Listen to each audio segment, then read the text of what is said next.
In East Asia, tensions are on the rise. It's China versus Japan.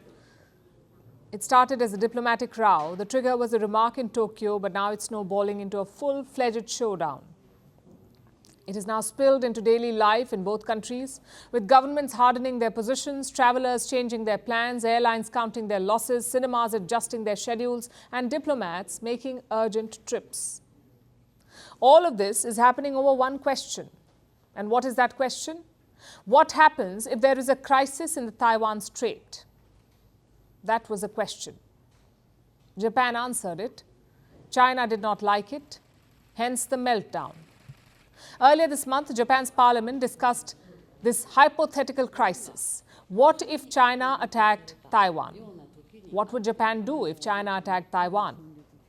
Their new Prime Minister, Sanae Takaichi, gave a response. Listen in.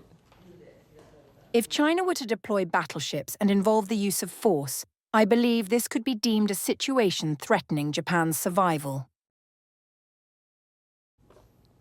That phrase, a threat to Japan's survival, is not routine.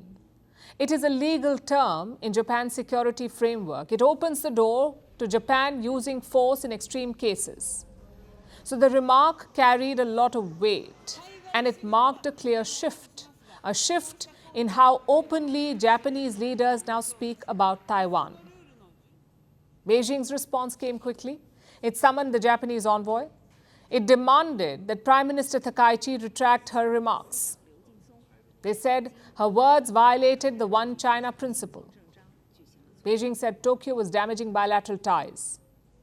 Today, senior officials from both sides met in Beijing. China says it has lodged, and I'm quoting, it has lodged a strong protest. Takaichi's fallacies seriously violated the basic norms of international law and international relations and seriously undermined the post-war international order. It seriously violates the One China principle and the spirit of the four political documents between China and Japan and fundamentally damages the political foundation of Sino-Japanese relations.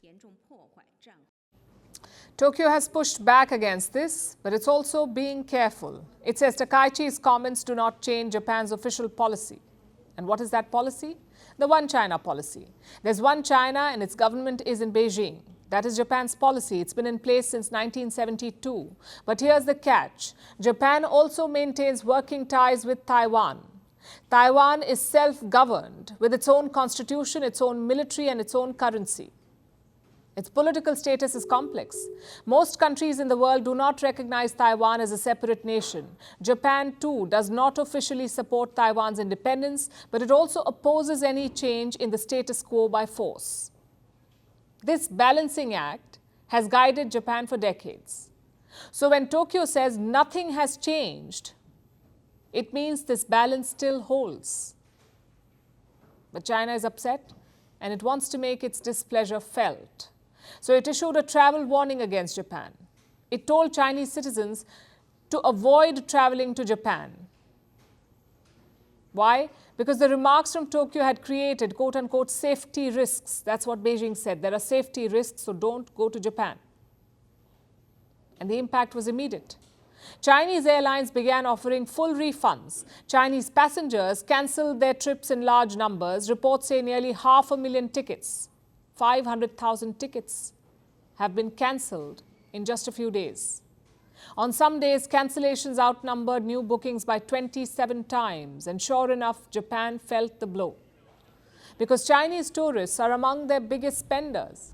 Tourism and retail stocks in Tokyo fell sharply yesterday. In response, Japan issued its own safety advisory. It asked Japanese nationals to avoid large gatherings. It also told them to be on alert. And it raised a formal protest in Beijing today. It told China that the travel warning was excessive. But China refuses to budge. It has also postponed the release of 2 Japanese movies. It says the public sentiment has shifted. So one remark on Taiwan, and you have disruptions in travel and entertainment. It has also spilled into security signals. Their militaries are making aggressive moves. It's mostly posturing at this point, but none of this bodes well for the region. China flips every time a country mentions Taiwan. All because Xi Jinping has made it his personal political mission. He wants to control Taiwan. He's not ruled out the use of force if needed, and he won't entertain questions, even hypothetical ones. They promised glory. They delivered fear. They shaped nations. They scarred generations. From brutal purges to propaganda machines, from stolen power to violent falls from the throne.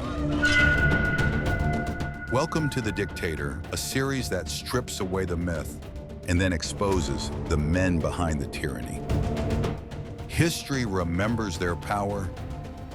Firstpost reveals their truth.